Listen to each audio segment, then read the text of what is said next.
اور صحت کو علیحدہ کیا. اس دور میں بھی لوگ سمجھتے تھے کہ ہماری جو صحت کی خرابی ہے وہ ہمارے گناہوں کی سزا ہے, اور اگر ہم نے توبہ کر لی, ہم نے دعائیں مانگی, ہم نے قربانیاں دی تو ہم ٹھیک ہو جائیں گے. بقرات نے کہا کہ جسمانی صحت کے لیے ضروری ہے ہم ورزش کریں, ہم زیادہ پانی پئیں, ہم متوازن خوراک کھائیں, اور ہم گہری نیند سوئیں. تو انہوں نے حفظان صحت کے اصولوں کو بہت واضح طریقے سے آج سے 2500 سال پہلے بتایا. تو میں سمجھتا ہوں کہ ہمیں سائنس کو, طب کو, صحت کو علیحدہ دیکھنا چاہیے کہ لوگ بیمار ہو جاتے ہیں جسمانی طور پر بھی, ذہنی طور پر بھی. اس کی تشخیص بہت ضروری ہے, اور اس کا علاج جو ہے وہ اس بیماری کے حوالے سے, جیسے جسمانی بیماری ہے, کسی کو شوگر ہے, ڈائبٹیز ہے, کسی کو ہائی بلڈ پریشر ہے, تو ہم ان کو خوراک سے, ورزش سے اس کا علاج کرتے ہیں. اسی طرح ڈپریشن, اسکیزوفرینیا, کہ ہمیں سائنس کو اور یہ جو ذہنی بیماریاں ہیں ان کو تشخیص کرنا بہت ضروری ہے, ان کو لوگوں کو تعلیم دینا بہت ضروری ہے, اور پھر اس کو سمجھنا کہ اس کے کیا فیکٹرز ہیں, کن وجوہات کی بنا پر کوئی شخص ڈپریشن کا شکار ہوتا ہے, اسکیزوفرینیا کا شکار ہوتا ہے, اور اس تشخیص سے پھر اس کا کیا علاج ہو سکتا ہے. دوائیوں سے علاج ہو سکتا ہے, سائیکو تھراپی سے علاج ہو سکتا ہے, کاؤنسلنگ سے علاج ہو سکتا ہے. تو میں سمجھتا ہوں کہ لوگوں کو ایجوکیٹ کرنا اور ان کو ذہنی صحت کے بارے میں بتاتے رہنا, اور ان کی تعلیم کو, جیسے آپ انٹرویوز کر رہے ہیں, جیسے آپ سوشل میڈیا پہ لوگوں کو ایجوکیٹ کر رہے ہیں, تو میں سمجھتا ہوں کہ ایجوکیشن جو ہے وہ کسی بھی قوم کے لیے بہت ضروری ہے, اور میں عوام کو, خواص کو ایجوکیٹ کرنے کی کوشش کرتا رہتا ہوں کہ یہ ذہنی صحت کے بارے میں تعلیم جو ہے وہ بہت ضروری ہے.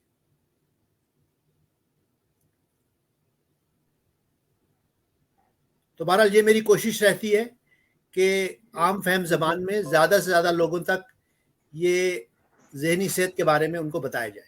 ڈاکٹر صاحب, آپ نے یہ کہا, ذکر کیا کہ اس میں لوگوں کا ابھی تک ڈفرینشیٹ نہیں کر پائے ذہنی جو صحت کے مسائل ہیں یا جو اس کے ریلیجن کے الگ ہیں. عام طور پہ ہم نے نوجوانوں میں آج کل یہ مسائل دیکھے ہیں کہ ڈپریشن کے, انزائٹی کے بہت سارے ایشوز ہوتے ہیں, لیکن ان کو ایڈریس نہیں کیا جاتا. سمجھا جاتا ہے کہ اچھا یہ جو ہے اس کی تربیت شاید صحیح نہیں ہے, اس کا موڈ صحیح نہیں ہے. تو نوجوانوں میں ڈپریشن آپ کس طرح سے یہ بڑھ رہی ہے اور کیوں بڑھ رہی ہے, اس کی ریزنز کیا ہے؟ دیکھیں ایاز مورد صاحب, جب ایک بچہ جوان ہوتا ہے تو اس میں بہت سی تبدیلیاں آتی ہیں, جسمانی تبدیلیاں بھی آتی ہیں, ذہنی تبدیلیاں بھی آتی ہیں.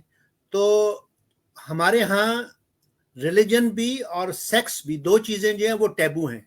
تو جب ایک بچہ نوجوان ہوتا ہے, تو جیسے بچیاں ہیں وہ جب جوان ہوتی ہیں تو ان کو پیریڈز آتے ہیں, ان کو حیض آتا ہے, اور یہ ایک نارمل پارٹ ہے. ہمیں بچیوں کو بتانا چاہیے کہ جب وہ جوان ہوں گی تو ان کی باڈی میں چینجز آئیں گی. اسی طرح بچے جوان ہوں گے, جب وہ بالغ ہوں گے تو ان کو ویٹ ڈریمز آئیں گی اور ان کو خاص طرح کے خواب آئیں گے. یہ ایک نارمل چیزیں ہیں. بدقسمتی سے جب ہمارے ہاں ایسی باتیں نہیں ہوتی تو سیکشل فیلنگز جو ہیں ان کو سپریس کر دیا جاتا ہے, ریپریس کر دیا جاتا ہے, اور اس سے بہت سے نفسیاتی سماجی مسائل پیدا ہوتے ہیں. آپ دیکھ رہے ہیں پاکستان میں بھی بہت سی جو ابیوز کے کیسز ہیں, اس میں اس کی وجہ یہ ہے کہ ہمارے ہاں سیکس ایجوکیشن کی کمی ہے. اسی طرح مینٹل ہیلتھ ایجوکیشن کی کمی ہے. تو دونوں حوالوں سے ہم بچوں کو, ٹین ایجرز کو نہ سیکشل ایجوکیشن دیتے ہیں نہ مینٹل ہیلتھ ایجوکیشن دیتے ہیں. تو جب ان کو کوئی مسئلہ ہوتا ہے, یہ ایک نارمل حوالہ ہے کہ بھئی نوجوان جو ہے وہ اینشس ہے, وہ ڈپریشن کا شکار ہے. جب ہم ان کا علاج نہیں کرتے, جب اس کو ڈائگنوز نہیں کرتے, تو آپ حیران ہوں گے کہ ساری دنیا میں کتنے نوجوان خودکشی کر لیتے ہیں. یہ ایک بہت ہی سیریس مسئلہ ہے کہ ڈپریشن آپ کو خودکشی تک لے جاتی ہے. پاکستان میں کتنے نوجوان خودکشی کر لیتے ہیں, اور یہ وہ مسئلہ ہے جس کا علاج ہے. وہ ڈپریشن کا علاج ہے. آپ ان کو ادویات سے, ان کو کاؤنسلنگ سے, ان کو تھراپی سے. تو میں سمجھتا ہوں کہ والدین کو, اساتذہ کو, پرنسپلز کو ان سب کو ایسی کورسز ہونے چاہیے, بچوں کو تعلیم دینی چاہیے تاکہ وہ ان چیزوں کو ایکسیپٹ کریں, تاکہ اگر کوئی مسئلہ ہے تو اس کو جا کے ڈسکس کریں, بجائے اس سے بالکل جو ہے نا منہ پھیرنے کے اور اس کو اگنور کرنے کے. فرائڈ نے ہمیں نے کہا کہ جب آپ کسی چیز کو ریپریس کرتے ہیں تو وہ چلی نہیں جاتی, وہ ایک بہت بڑا مسئلہ بن کے دوبارہ واپس آتی ہے. تو یہ اسی وجہ سے جو سوشل ڈسکشنز ہیں سوشل میڈیا پہ, ہمیں ان موضوعات پہ ایک ڈائلاگ کرنا چاہیے, ماہرین سے تبادلہ خیال کرنا چاہیے, اور جو ایکسپرٹس ہیں ان کی رائے لینی چاہیے.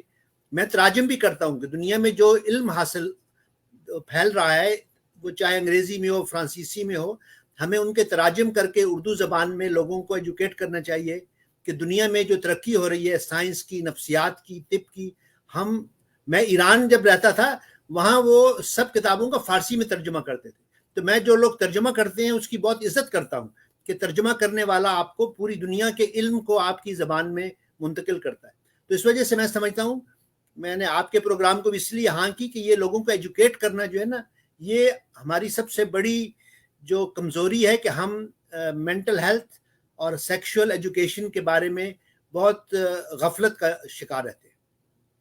اس کو جوڑا جاتا ہے کہ ریلیجن کے ساتھ, کہ یہ نوجوان جو ہے وہ اپنے ریلیجن سے دور ہے, ریلیجس پریکٹس نہیں کر رہا, اس لیے جو ہے وہ اس میں نفسیاتی مسائل کا جو ہے وہ زیادہ اس کو شکار ہے, تو کیا جا سکے.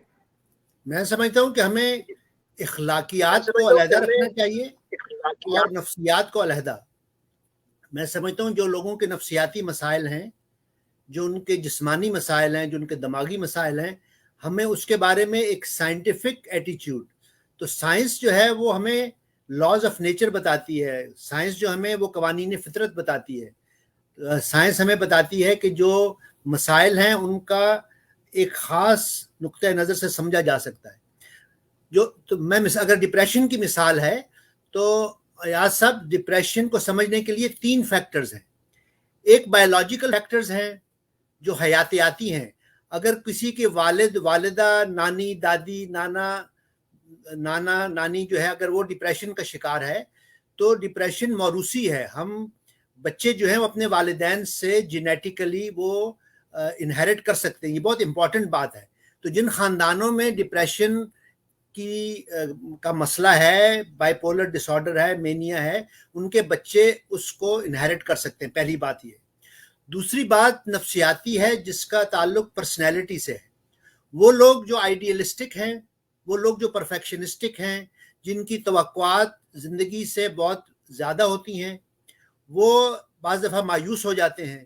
جب وہ مایوس ہو جاتے ہیں تو ان کو ڈپریشن ہوتی ہے کیونکہ وہ ڈس اپوائنٹمنٹ کا شکار ہوتے ہیں. اور تیسرا فیکٹر جو ہے وہ سوشل فیکٹرز ہے کہ آپ سے اگر ماں باپ, رشتہ دار, معاشرہ زیادہ توقعات رکھتا ہے, آپ کو پریشر رکھتا ہے. آپ حیران ہوں گے یا سب کہ کینیڈا میں بھی جو امیگرنٹ فیملیز ہیں, یہاں جو مہاجر ہیں, وہ اپنے بچوں سے بہت زیادہ توقعات رکھتے ہیں. تو بچے انڈر پریشر رہتے ہیں کہ ہم کلاس میں فرسٹ آئیں, ہم تمام انعام حاصل کریں, ہم ایوارڈ حاصل کریں. تو وہ بچوں پر ایک پریشر رہتا ہے. تو میں ماں باپ سے کہتا ہوں کہ آپ بچوں کے ساتھ کھیلیں, ان کے ساتھ ان کو محبت جو ہے نا وہ آپ ان کو فریلی دیں. یہ نہیں کہ آپ فرسٹ آئیں گے تو آپ کو محبت ملے گی. تو بایولوجیکل فیکٹرز ہیں, سائیکولوجیکل فیکٹرز ہیں, سوشل فیکٹرز ہیں. تو ہمیں ان تمام وجوہات کو سمجھنا ہے, ان تمام فیکٹرز کو جاننا ہے تاکہ ہم اس حوالے سے بچوں کو سمجھ سکیں, ٹین ایجرز کو سمجھ سکیں اور ان کی مدد کر سکیں. تو یہ ایک رویہ جو ہے یہ ایک سائنٹیفک ایٹیچیوڈ ہے کہ ہم زندگی کے بارے میں ایک معروضی رویہ اپنائیں تاکہ ہم اس کو بہتر سمجھیں اور پھر بہتر اس کا علاج کر سکیں, مسائل کو حل کر سکیں. تمام مسائل کو اخلاقیات سے جوڑنا میرے نزدیک مناسب نہیں. جی مورے صاحب. بالکل ڈاکٹر صاحب, جیسے آپ نے ذکر کیا ذہنی صحت کے حوالے سے اب دنیا بھر میں بہت اویئرنیس ہے, بہت زیادہ جو ہے وہ کام کیا جاتا ہے. جیسے آپ نے بھی مینشن کیا, ہم نے بھی آبزرو کیا ہے کہ ہمارے معاشرے میں ذہنی صحت کے حوالے سے ابھی تک جو اویئرنیس ہونی چاہیے یا جو نقطہ نظر ہے یا جو اس حوالے سے لوگوں کی سوچ ہونی چاہیے وہ نہیں ہے. تو کیا ہم جو ہے یہ اس طرح کے جو مسائل آتے ہیں، کیونکہ ہمارے ہاں اس طرح کی بہت زیادہ ہم جانتے ہیں، ہمارے ملک کی سیاسی صورتحال بھی، فائنینشیل بھی صورتحال ہے، بے روزگاری ہے، نوجوانوں کی اپنے مسائل ہیں، اور ایک اتنی بڑی نوجوانوں کی تعداد ہے. تو جب یہ ذہنی طور پر تندرست نہیں ہوں گے، ذہنی طور پر افیکٹو اور ایکٹیو نہیں ہوں گے، تو یہ جو بدلتی دنیا کا مقابلہ کیسے کر سکیں گے؟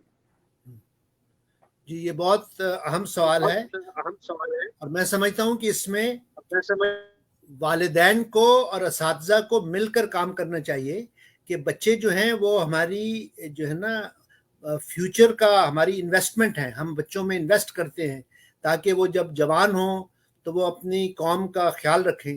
تو اس کے لیے جو سب سے اہم بات ہے میں سمجھتا ہوں وہ ایک مکالمہ ہے. نوجوانوں کے ساتھ اساتذہ کو بھی، والدین کو بھی ایک مکالمہ کرنا ہے، ایک ڈائلاگ کرنا ہے، ایک گفتگو کرنی ہے. اس کے لیے جو سب سے بڑا دشواری ہے وہ سوال نہ کرنے کی اجازت ہے. سوال کرنا کسی بھی معاشرے کے لیے بہت ضروری ہے. تو بچے کو اجازت ہو کہ وہ ماں باپ سے سوال کرے. بدقسمتی سے ہمارے اساتذہ اور والدین سوال ویلکم نہیں کرتے. بچہ جب سوال کرے تو وہ کہتے ہیں کہ آپ بے ادب ہیں، کہتے ہیں آپ گستاخی کر رہے ہیں، آپ جو ہے نا ہماری رسپیکٹ نہیں کرتے. حالانکہ بچہ آپ سے سوال کرنا چاہتا ہے، وہ جاننا چاہتا ہے. تو میں سمجھتا ہوں کہ سوال کرنا بہت امپورٹنٹ ہے. ہمیں سوالوں کو ویلکم کرنا چاہیے. کوئی بھی پرفیکٹ نہیں ہے. والدین کہہ سکتے ہیں میرے پاس اس سوال کا جواب نہیں ہے، اساتذہ کہہ سکتے ہیں ہمارے پاس سوال کا جواب نہیں ہے. اس میں کوئی سب کی کوئی کمی نہیں محسوس کرنی چاہیے. تو سوال کرنا، ڈائلاگ کرنا، تاکہ جب بچے کو کوئی مسئلہ ہو تو وہ آ کے اپنے ماں کو بتا سکے، اپنے باپ کو بتا سکے. بچیوں کو ہم کہتے ہیں کہ بچیوں کو اگر کوئی سیکشول ہراسمنٹ ہوئی ہے تو اس کو چاہیے کہ وہ آ کے ماں باپ سے اس کا ذکر کرے تاکہ ان کو پتہ چلے اور اس پر بلیو کریں، اس کو ٹرسٹ کریں. تو ریلیشن شپ جو ہے وہ فیئر بیس نہیں ہونی چاہیے. ہمارے ہاں جو ماں باپ سے خوف جو ہے، ڈر جو ہے، اساتذہ سے جو فیئر ہے، اس کو ہمیں ختم کرنا ہے تاکہ ایک دوستانہ ماحول ہو. ہم اپنے نوجوانوں کو ویلکم کریں، نوجوانوں کی حوصلہ افزائی کریں، نوجوانوں کو سوال کرنے کی تحریک دیں. یہ میں سمجھتا ہوں کہ ایک بہت بنیادی بات ہے کہ تاکہ لوگ اپنے مسائل کو جب تک ڈسکس نہیں کریں گے اس کا حل نہیں نکلے گا. حل نکالنے کے لیے ضروری ہے کہ مکالمہ ہو، تبھی آپ اس کا حل نکال سکتے ہیں. جب آپ خوف کی فضا میں رہیں تو خوف کی فضا میں انسان جو ہے وہ ذہنی طور پہ انزائٹی اور ڈپریشن کا خوف سے بھی تعلق ہے. انسان جب خوف زدہ رہتا ہے، جب ڈرتا ہے تو اپنی دل کی بات نہیں کر سکتا، کھل کر بات نہیں کر سکتا. تو اگر آپ دل کی بات نہیں کریں گے تو آپ نفسیاتی مسائل کا شکار ہوں گے. یہ بہرحال یہ میری ایک جو ہے نا ایک مشاہدہ میرا یہ ہے. جی مورث صاحب. جی ڈاکٹر صاحب، بڑا زبردست آپ نے پوائنٹ اگین ایکسپلین کیا ہے. میں یہ پوچھنا چاہوں گا جو نوجوانوں میں اس طرح کے ذہنی صحت کے مسائل ہوتی ہیں، یہ کس طرح کے جو نوجوان ہوتے ہیں، کس طرح کا ان کا فیملی بیک گراؤنڈ ہوتا ہے، اور اس میں کہیں آپ سمجھتے ہیں جو پیرنٹس اور بچوں کے درمیان جو کمیونیکیشن ہے، جو ریلیشن شپ کا گیپ ہے، اس کی بھی وجہ ہوتی ہے کہ بچوں کی جو براٹ اپ میں، ان کی نشو و نما میں کہیں وہ ایسے پہلو رہ جاتے ہیں جو بعد میں ان کی شخصیت پر بہت زیادہ متاثر کرتے ہیں اور انہیں نفسیاتی مسائل کی طرف لے کر جاتے ہیں. جی آپ کا سوال بہت اہم ہے. وہ والدین نمبر ایک جن کی فیملی کے اندر مینٹل النس ہے، ہمیں جاننا چاہیے کہ کن فیملیز کے اندر ایک ہسٹری ہے، تو ہم اس کو چھپاتے ہیں. آپ حیران ہوں گے مورث صاحب کہ میری کئی مریضائیں ہیں جن کی والدین نے شادی کر دی، حالانکہ وہ اسکیزوفرینیا کی مریضہ تھیں، وہ ڈپریشن کی مریضہ تھیں، بائی پولر ڈس آرڈر کی تھیں. میں نے ان سے کہا کہ آپ شادی سے پہلے ان سسرال والوں کو بتائیں کہ یہ ٹھیک ہے، یہ ذہنی بیماری کا شکار ہے، لیکن دوائیوں سے اس کا علاج ہو رہا ہے، یہ انڈر کنٹرول ہے اور وہ ٹھیک ہے. کہنے لگے نہیں، اگر سسرال کو بتا دیا کہ یہ ڈپریشن کا شکار ہے تو کوئی شادی نہیں کرے گا. تو آپ حیران ہوں گے کہ کتنے عورتوں کی، مردوں کی شادیاں ہو گئیں اور وہ چھپ چھپ کے دوا کھاتے ہیں. وہ اپنی بیوی یا شوہر کو نہیں بتا سکتے کہ میں ڈپریشن کا شکار ہوں.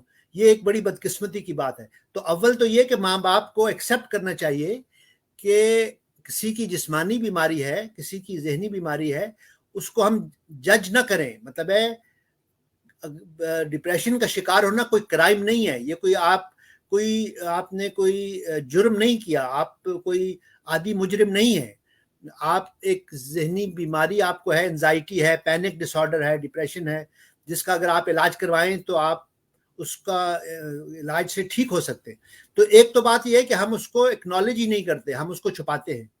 دوسری بات یہ ہے کہ جب شادی ہو جائے تو بچے پیدا کرنا، اس کے لیے ایک ڈسکشن ہونی چاہیے، اس کے لیے ایک جینیٹک کاؤنسلنگ ہونی چاہیے کہ کن ماں باپ کو بچے پیدا کرنے چاہیے، کن کو نہیں کرنے چاہیے یا کتنے کرنے چاہیے۔ تو یہ اب ویسٹ میں ایک جینیٹک کاؤنسلنگ ہوتی ہے، آپ ماں باپ سے بیٹھ کے ڈسکس کرتے ہیں بچے پیدا ہونے سے پہلے اگر آپ ذہنی بیماری کا شکار ہیں۔ اور اسی طرح جب نوجوان جب ٹین ایجرز ہوں اور ان کو ارلی سمٹمز، تو جتنی جلدی آپ ذہنی مسئلے کو آپ ڈائگنوز کریں گے اتنا علاج آسان ہوگا۔ ہمارے ہاں اس وقت سائیکائٹرسٹ کے پاس جاتے ہیں جب وہ بہت حالات پانی سر سے گزر چکا ہوتا ہے، جب مریض اتنا وائلنٹ ہو گیا، اس کو تو جھگڑا کر لیا، اس نے پولیس آ گئی، پھر اس کو مینٹل ہاسپٹل لے کر گئے۔ اس سے پہلے بہت سے مراحل ہیں، آپ بہت سی بیماریوں کو پریونشن ان کی ہو سکتی ہے، اس کا جلدی علاج ہو سکتا ہے۔ تو ایجوکیشن سے ہم انتظار کرتے رہتے ہیں جب بالکل پانی سر سے گزر جائے۔ تو میں سمجھتا ہوں کہ ایجوکیشن کا فائدہ یہ ہے کہ ہم ارلی سمٹمز ڈائگنوز کریں، انزائٹی، پینک ڈس آرڈر جو بھی ہے، تاکہ ان کو جلد تشخیص ہو اور جلد علاج ہو، تاکہ وہ حد سے معاملہ بڑھ نہ جائے۔ جی مورس صاحب۔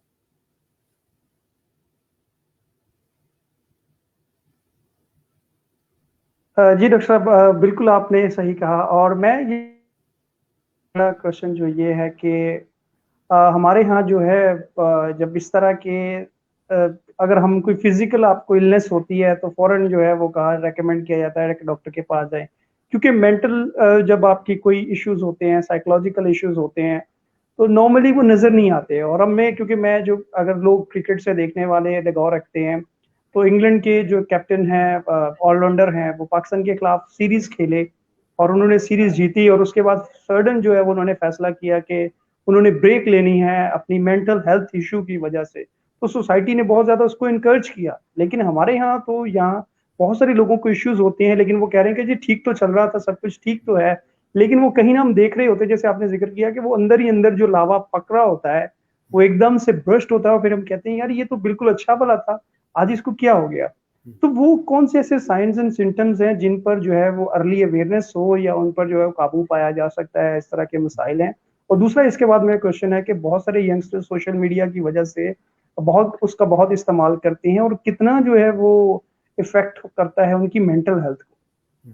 جی اس میں ایاز مورس صاحب جو ارلی سمٹمز ہیں اس میں ایک میں مثال دیتا ہوں کہ لوگوں کا چڑچڑا پن، ہمارے ہاں ایک اینگر جو ہے وہ بڑا دبا دبا ہے، آپ کھل کے اپنے اینگر کا، غصے کا اظہار نہیں کر سکتے، تو لوگ چڑچڑے ہو جاتے ہیں، لوگ جو ہے نا اندر ہی اندر کڑتے رہتے ہیں۔ یہ جو کڑنے والا مسئلہ ہے اور جو چڑچڑا پن ہونا ہے، نیند کا نہ آنا، ریگولر آپ کھانا نہ کھانا، جو آپ کی جو روٹین ہے گھر والوں کو اندازہ ہو جاتا ہے، نہ وقت پہ کھانا کھاتا ہے، نہ وقت پر سوتا ہے، چھوٹی چھوٹی باتوں پہ ناراض ہو جاتا ہے، چھوٹی چھوٹی باتوں پہ کڑتا رہتا ہے، یہ سب جو ہے نا گھر سے چلا جاتا ہے، بات چیت نہیں کرتا، بالکل شٹ ڈاؤن ہو گیا ہے، اپنے کمرے میں 2 دن بیٹھا رہتا ہے۔ یہ ارلی سمٹمز ہیں کسی کے نفسیاتی مسئلے کے۔ تو ایسے حالات میں ہمیں ان بچوں سے، نوجوانوں کے ساتھ بیٹھ کے بات کرنی چاہیے، فیملی میٹنگ ہونی چاہیے کہ بیٹا آپ جو ہے نا اس طرح اپنے رویے سے، اپنی روٹین سے علیحدہ ہو رہے ہیں، تو آپ کو کیا چاہیے، کیا ہیلپ چاہیے۔ اسی طرح سکولز میں سمجھتا ہوں اساتذہ کو دیکھنا چاہیے کہ بچہ اگر ہوم ورک نہیں کر رہا، بچہ اگر دیر سے آ رہا ہے، بچہ اگر کلاس میں انٹرسٹ نہیں لے رہا، تو بجائے اس کو زد و کوب کرنے کے اور اس کو نصیحتیں کرنے کے، اور اس کو، ہمارے ہاں جو ایٹیٹیوڈ ہے مورس صاحب وہ ایک پیونیٹیو ہے، ہم لوگوں کو پنشمنٹ سے کرتے ہیں بجائے ان کو ریوارڈ کرنے کے، بجائے ان کو سمپتھیٹک، ایک ایمپیتھک اپروچ کے۔ تو بچوں کے ساتھ ایک محبت کا، پیار کا، دوستی کا، ہمدردی کا لہجہ ہمارا ہونا چاہیے. ہم بچوں کے ساتھ، نوجوانوں کے ساتھ جو ہے نا ایک غصے والا، ان کو نصیحت کرنے والا اور ان کو مطلب ان کو سزا دینے والا یہ جو رویہ یہ ان کو دور کر دیتا ہے. وہ بچے آپ سے دور ہٹ جاتے ہیں، آپ کے قریب نہیں آتے. تو میں یہ سمجھتا ہوں کہ ماحول اسکولوں میں، کالجوں میں، یونیورسٹیوں میں، گھروں میں یہ ایک ماحول کریٹ کرنا، ایک ہیلتھی ماحول. جو آپ نے سوشل میڈیا کی بات کی ہے، سوشل میڈیا میں لوگ یہ سمجھتے ہیں کہ جی انونیمس ہے تو ہم کوئی بھی بات کر سکیں، ہم سچ بولتے ہیں. لیکن میں یہ سمجھتا ہوں کہ سچ بولنا، آنیسٹ ہونا اور بات ہے، اور بروٹلی آنیسٹ جس میں آپ دوسرے کا احترام نہیں کرتے، دوسرے کا خیال نہیں رکھتے، ان کے جذبات کا خیال نہیں رکھتے سچ کے نام پہ، میں یہ سمجھتا ہوں کہ یہ کوئی صحت مند رویہ نہیں ہے. آپ دیکھیں گے ہم سب پہ میرے جو کامنٹس آتے ہیں، بعض لوگ سخت باتیں کرتے ہیں لیکن میں اس کا جواب بھی نرمی سے اور اپنائیت سے دینا چاہتا ہوں تاکہ ایک مکالمہ رہے. گالی گلوچ، دوسرے کو نیچا دکھانا، دوسرے کو بلٹل کرنا، اس کی انسلٹ کرنا، یہ انسانیت، احترام انسانیت کے خلاف ہے. ہمیں جو انسانی رویہ ہے وہ انسان دوستی کا رویہ ہے. کہ ہم کنفیوشس نے فرمایا تھا کہ دوسرے شخص سے، دوسرے انسان سے ویسا ہی سلوک کرو جیسا کہ تم چاہتے ہو کہ وہ تمہارے ساتھ کرے. تو جو میوچول ریسپیکٹ ہے وہ بچے کے ساتھ ہو، بوڑھے کے ساتھ ہو، جوان کے ساتھ ہو. میں آپ کی ریسپیکٹ کروں گا، آپ میری ریسپیکٹ کریں گے. اگر میں، اور اس میں جو مذہبی خیال، اگرچہ آپ جانتے ہیں میں مذہبی انسان نہیں ہوں لیکن تمام مذاہب کا میں احترام کرتا ہوں. ہر انسان کو حق ہے کہ وہ اپنے مذہب کو فالو کرے لیکن وہ دوسرے پہ ٹھونسے نہیں، وہ دوسرے کو بھی وہی حق دے کہ وہ اپنے مذہب کو، اپنے ضمیر کو فالو کرے. ہم ایک دوسرے کے روایات کا، کلچر کا، مذہب کا، ٹریڈیشن کا کی ریسپیکٹ کریں گے تو وہ ہمارے کلچر کی، ہماری روایت کی، ہمارے مذہب کی، ہماری رائے کی کا احترام کرے گا. تو یہ ایک بنیادی اصول ہے. ہمارے ہاں ایاز صاحب بچوں کے ساتھ یہ سلوک کیا جاتا ہے کہ میں بڑا ہوں، میں تمہارا باپ ہوں، بڑا بھائی ہوں تو میری بات مانو. وہ جو تحکمانہ لہجہ ہے، جو ایک اتھارٹیٹیو وہ ہے، آئنسٹائن کہا کرتے تھے وہ irrational اتھارٹی ہے. ایک اتھارٹی ریشنل ہوتی ہے، آپ بچے کو سمجھائیں، اس کو سمجھ آئے کہ اس کو کیا کرنا ہے. آپ زبردستی اس پر کہتے ہیں جی میں بوڑھا ہوں، میں تمہارا باپ ہوں، بڑا بھائی ہوں، چچا ہوں. ایسی اتھارٹی irrational اتھارٹی ہے. وہ بچہ اس کو نہیں مانتا، اس کا دل نہیں مانتا. آپ اس کو خاموش کر دیتے ہیں، اس کا دل آپ کی بات کو نہیں مانتا کیونکہ اس کو سمجھتا نہیں ہے. تو بچے کو سمجھانا ہمارا بڑوں کا فرض ہے. نوجوانوں کو سمجھانا، اگر ان کو بات سمجھ نہیں آتی تو ان کو سوال کرنے کی اجازت دیں، ان کے ساتھ مکالمہ کریں. تو ذہنی صحت کے لیے یہ ضروری ہے کہ ہم اپنے ماحول میں ایک دوستانہ رویہ کریں. تیسری بات ایاز مورس صاحب جو بہت اہم ہے وہ سیلف اسٹیم ہے. وہ بچے، وہ نوجوان جن کی سیلف اسٹیم زیادہ ہوتی ہے وہ صحت مند ہوتے ہیں. جن بچوں کی سیلف اسٹیم لو ہوتی ہے وہ نفسیاتی مسائل کا شکار ہوتے ہیں. تو ہمیں نوجوانوں اور بچوں کو پوچھنا ہے کہ کیا تم اپنے آپ کو پسند کرتے ہو. ہمارے ہاں ایک مشرقی کسر نفسی اور عاجزی اس لیول تک چلی جاتی ہے کہ وہ سیلف اسٹیم کو مجروح کرتی ہے. ویسٹ میں بچوں کو کی حوصلہ افزائی کی جاتی ہے، ان کو اپنے جذبات، احساسات، خیالات، نظریات کے اظہار کا موقع دیا جاتا ہے. تو سیلف اسٹیم ذہنی صحت کے ساتھ بہت جڑی ہوئی ہے. ہمیں سیلف اسٹیم کو بڑھاوا دینا، اس کو بہتر کرنا اور اپنا self regard, self worth, self acceptance, یہ ذہنی صحت کے لیے بہت ضروری ہے. ہمارے یہاں اس کا زیادہ خیال نہیں رکھا جاتا. جی مورس صاحب. جی ڈاکٹر صاحب، آپ نے بہت اچھے طریقے سے اس ساری صورتحال کا انالیسس کیا ہے. میں جاننا چاہوں گا کون سی ایسی ہیلدی ایکٹیویٹیز ہیں جو بحیثیت پاکستانی معاشرہ اس میں ایسے کچھ انیشیٹو لیے جا سکتے ہیں جو مینٹل ہیلتھ کی طرف، اور جو آپ نے یہ ساری سائیکالوجی کے حوالے سے بات کی، اس میں بہتری لائی جا سکتی ہے. اور یا کوئی فرد یا انڈیویجول ہمیں جو دیکھ رہا ہے جو اس طرح کی صورتحال سے گزر رہا ہے اور جس کے ساتھ یہ چیلنجز ہیں، وہ کون سے ایسی ہیلدی ایکٹیویٹیز یا ہیلدی سٹیپ لے سکتا ہے جس میں اپنی وہ لائف کو بہتر بنا سکتا ہے؟ ہم مورس صاحب اپنی گرین زون فلسفی میں کہتے ہیں کہ پہلا سٹیپ ہے ایک ہابی ہونا. بچہ جو نا کھیلتا ہے، پلے جو ہے وہ ایک کریٹو ایکٹیویٹی ہے. ہم آہستہ آہستہ اس کو اسکول بھیج کر اور اس کو جاب پہ لگا کے ہم اس کی کریٹیوٹی کو کم کرتے ہیں. بہت سی ریسرچ نے بتایا ہے کہ گریڈ 1 میں بچہ 85% کریٹو ہوتا ہے, گریڈ 10 میں وہ 15% رہ جاتا ہے. تو میں سمجھتا ہوں پلے کا جو ہے, کھیل جو ہے, وہ ایک بہت امپورٹنٹ بات ہے. ہم اس کو وقت کا ضیاع کہتے ہیں. تو ایک ہابی ہونا, چاہے وہ سپورٹس ہو, چاہے وہ ادب ہو, چاہے وہ موسیقی ہو, چاہے فنون لطیفہ ہو, پینٹنگ ہو, ایکٹنگ ہو, تو میں نوجوانوں کو یہ مشورہ دیتا ہوں کہ وہ ایک ہابی رکھیں.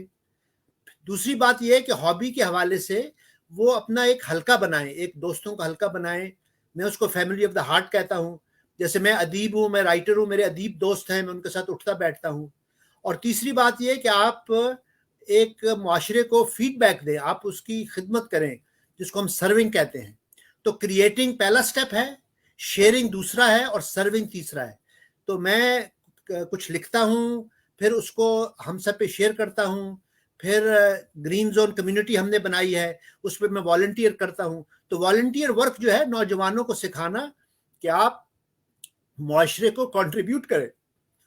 معاشرے نے آپ کو کھانے کو دیا, چھت دی, تعلیم دی. ہم اپنے معاشرے کے مقروض ہوتے ہیں, ہمیں وہ قرض ادا کرنا چاہیے. ہم اپنے بزرگوں سے سیکھتے ہیں, ہم اپنے بچوں کو دیتے ہیں.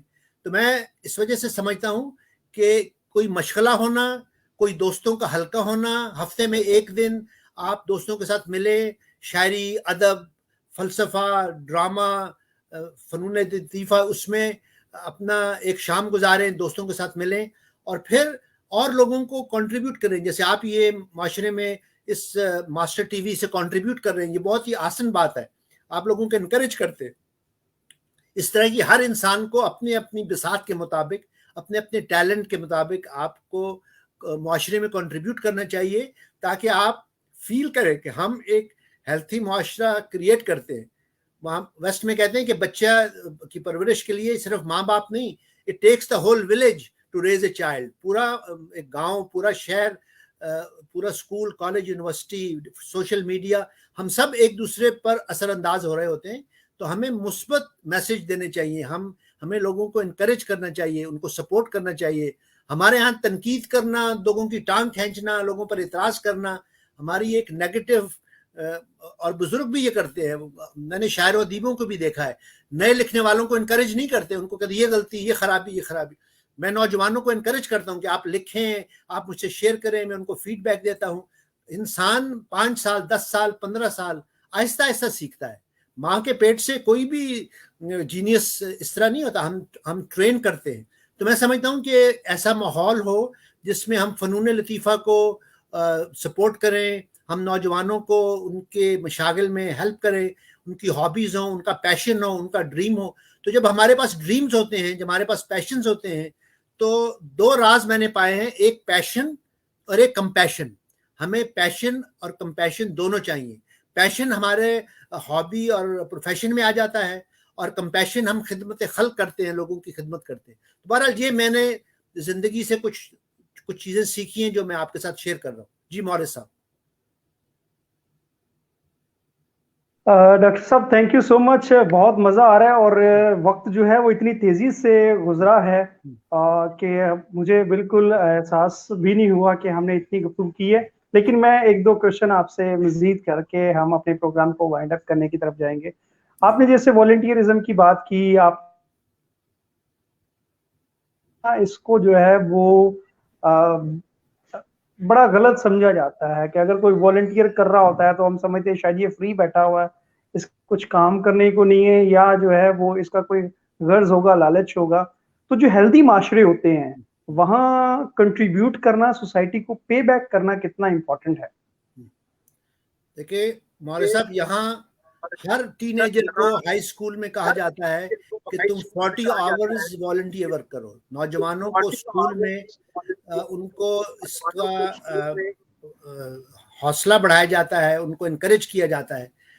میرے کئی مریض ہیں, وہ جاتے ہیں, یہاں پر فری سروسز ہیں, جہاں غریب جو ہوم لیس لوگ ہیں وہ جاتے ہیں, وہاں ان کو کھانا ملتا ہے, $1 کا لنچ ملتا ہے, $1 کا ڈنر ملتا ہے. تو میرے مریض وہاں جا کے والنٹیئر کرتے ہیں. میں ان کو کہتا ہوں کہ خدمت خلق کے لیے آپ کو نہ PhD چاہیے سائیکالوجی میں, نہ آپ کو ماسٹرز چاہیے سوشل ورک میں, خدمت خلق کے لیے آپ کا ایک ہمدرد دل چاہیے اور آپ کو کچھ وقت چاہیے جو آپ ڈونیٹ کریں. تو وقت کسی کے ساتھ جا کے آپ بیٹھ جائیں, ہاسپٹل میں, کسی نرسنگ ہوم میں, کسی جگہ پہ کوئی لونلی ہے, آپ حیران ہوں گے مورث صاحب کہ انزائٹی ڈپریشن سے زیادہ جو موجودہ دور کا مسئلہ وہ احساس تنہائی ہے. آپ لوگ اتنے تنہا ہیں کہ وہ ہجوم میں بھی, محفل میں بھی تنہا ہے, وہ سب لوگوں کے ساتھ اٹھتے بیٹھتے ہیں لیکن دل کی بات نہیں کر سکتے. تو دل کی بات ڈاکٹر کرنا صاحب آپ نے مجھے وہ انڈیا کا, جی مجھے وہ آپ نے بات کرنا جو ہے, مجھے آپ نے, سوری آپ کی بات کر رہا ہوں, آپ نے وہ انڈیا کا ایک گانا یاد کروا دیا, کہنے کو تو ساتھ اپنے ایک دنیا چلتی ہے اور چھپ کے اس دل میں تنہائی بستی ہے. تو یہ بالکل صحیح انسان ہے, وہ لگتا تو ہجوم میں ہے لیکن ہے وہ تنہا. تو آپ کسی کے دوست بن جائیں. زندگی میں 3 بھی جس کے دوست ہیں جی وہ پلیز ذہنی طور کنٹینیو پہ کیجیے. صحت مند رہ سکتے ہیں.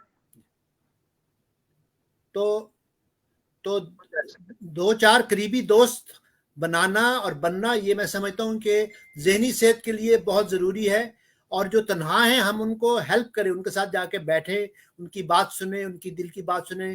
کتنے بزرگ ہیں ہمارے معاشرے میں جو سینئر سٹیزنز جو بیچارے تنہائی کا شکار ہیں, ان کے ساتھ کوئی بات نہیں کرتا, ان کو سمجھتے ہیں کہ یہ کوئی اینٹیک چیز ہیں جو بیچارے بزرگ گھروں کے کونوں میں بیٹھے رہتے ہیں, سڑکوں پہ, گلیوں میں, اور دکھی رہتے ہیں. ہمیں ان لوگوں کی ان سے باتیں کرنی ہیں, ان بزرگوں سے, ان کے پاس وزڈم ہے. تو بزرگوں کا وزڈم ہمارے لیے بہت قیمتی چیز ہے. میں اپنی نانی کی بہت عزت کرتا تھا. میری نانی کہا کرتی تھی, ان کے 2 جماعتیں پاس تھیں لیکن بہت وزڈم تھا. کہتی تھی 1 اور 1 11 ہوتے ہیں, 2 نہیں ہوتے. 1 اور 1 11 ہونا جو ہے یہ بہت ہی امپورٹنٹ بات ہے. اور یہ ہماری ذہنی صحت کے لیے دوستی اور پیار اور اپنائیت اور خلوص اور دل کی بات کرنا, یہ ذہنی صحت کے لیے بہت ہی امپورٹنٹ ہے. جی مورث صاحب.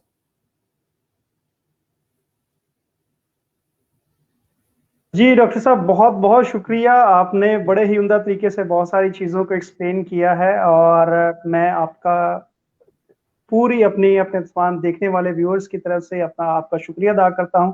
اور مجھے پوری امید ہے کہ جو ہمارا یہ سیشن ہے آج کا, یہ بہت سارے لوگوں کے لیے رہنمائی کا سبب بنے گا, اور بہت سارے لوگ اس کو بعد اس کے دیکھیں گے بھی, تو وہ اپنے جو ہے وہ کمنٹس کا, اپنے فیڈ بیک کا اظہار بھی کر سکتے ہیں, اور ڈاکٹر صاحب سے کویشچن بھی کر سکتے ہیں, وہ ضرور اس کے بعد بھی رسپونڈ کر سکیں گے. ڈاکٹر صاحب میں finally I would like to take your final note کہ کیا آپ سمجھتے ہیں جو ہماری روزمرہ زندگی میں جو بامقصد زندگی ہے ایک, اس کا کتنا امپورٹنٹ رول پلے ہوتا ہے, یا کتنا اہم ہے وہ ہماری زندگی میں, کہ ہم ایک زندگی جو ہے وہ ایک مقصد کے تحت گزاریں, نہ کہ صرف جو زندگی ہمیں ہمارے ساتھ کر رہی ہے, یا وہ کہے کہ زندگی جو ہے وہ ہمیں رگڑا لگا رہی ہے, ہم اس کے مطابق بس زندگی کو گزار دیں, یا جو مقصد ہے زندگی کا وہ کتنا امپورٹنٹ ہے ہماری لائف میں. یہ بہت ہی اہم سوال ہے. میں سمجھتا ہوں مورث صاحب کہ جانور اور انسان میں یہ فرق ہے کہ جانور پیدا ہوتا ہے, وہ بچے پیدا کرتا ہے اور وہ فوت ہو جاتا ہے. تو بعض انسان بھی ایسی زندگی گزار سکتے ہیں کہ آپ پیدا ہوں, آپ بچے پیدا کریں اور آپ فوت ہو جائیں. میں یہ سمجھتا ہوں کہ انسان کو ایک چوائس ہے, وہ زندگی بے مقصد گزار سکتا ہے, ہی کین کل ٹائم, یا وہ اپنے وقت کو, اپنی سوچ کو, اپنی فکر کو, اپنے خوابوں کو, اپنے آدرشوں کو ایک معاشرے کی بہتری کے لیے, اپنی ذات کی بہتری کے لیے, بہتر انسان بننے کے لیے, بہتر معاشرہ کریٹ کرنے کے لیے. تو وہی لوگ تاریخ میں بھی زندہ رہ جاتے ہیں جنہوں نے دوسروں کے لیے کچھ کیا. کیونکہ خدمت خلق جو ہے, جو حقوق العباد ہے, جیسے ہمارے آپ معاشرے میں دیکھیں, لوگ عبدالستار ایدھی کی اسی لیے عزت کرتے تھے یا کرتے ہیں فوت ہونے کے بعد بھی, کہ انہوں نے خدمت کی. ہر معاشرے میں کچھ لوگ ہوتے ہیں جو لوگوں کی خدمت کرتے ہیں, جو سائنس کی, طب کی, نفسیات کی, معاشرے کی, تعلیم کی. تو میں یہ سمجھتا ہوں کہ ایک بامقصد زندگی گزارنا ہمارے لیے بھی, معاشرے کے لیے بھی, اور جو پوری دنیا کے لیے, انسانیت کے لیے بھی.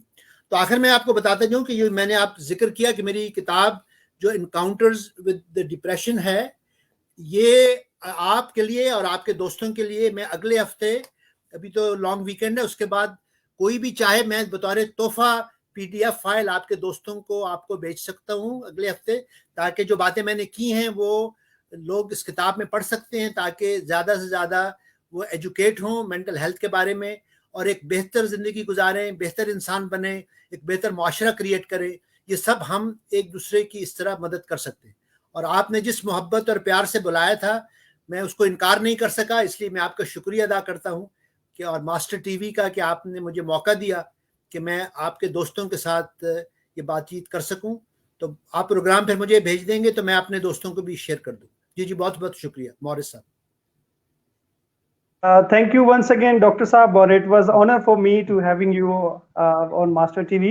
Once again, thank you so much. اور بہت سارے دوستوں نے کمنٹ بھی کیا ہے، کوشچن بھی کیا ہے، اور thank you once again آپ سب کا، اور love to have encounter with depression۔ اور اس کے علاوہ جو ہے بہت ساری اس طرح کے جو ڈاکٹر صاحب نے گفتگو کی، اور مجھے خوشی ہے کہ ہم نے اس آج کے جو سیشن میں بہت سارے ایسے پوائنٹس کو ڈاکٹر صاحب نے ہائی لائٹ کیا جو یقینی طور پر ہماری زندگی میں، اور خاص پہ ینگسٹرز کے لیے بہت ضروری ہیں کہ وہ اپنی زندگی میں اس طرح کے مسائل کو جو ہے وہ جب ان کی زندگی میں ہوتے ہیں تو وہ ان کو بہتر طور پر ٹیکل کر سکتے ہیں۔ ایک اوور آل بہتر معاشرہ، بامقصد معاشرہ، ایک ایسا معاشرہ جو اپنی ذات سے لے کر معاشرے کی بھلائی بہتری کے لیے اور سب کی جو ترقی کے لیے اور انسانیت کی ترقی کے لیے کام کرنا چاہتا ہے۔